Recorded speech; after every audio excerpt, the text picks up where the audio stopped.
আগের বকেয়া টাকা পরিশোধ কর। কি বলছো তুমি? যা ধার নিয়েছিলে তা এখনই দাও। ঠিক আছে, আজকের মধ্যেই পরিশোধ করব।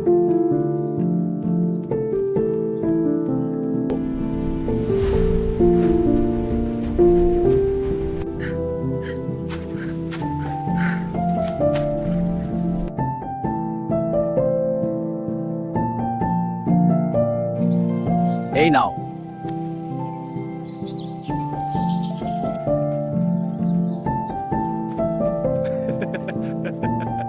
এই নাও তোমার টাকা, আর দৌড়ে যাও।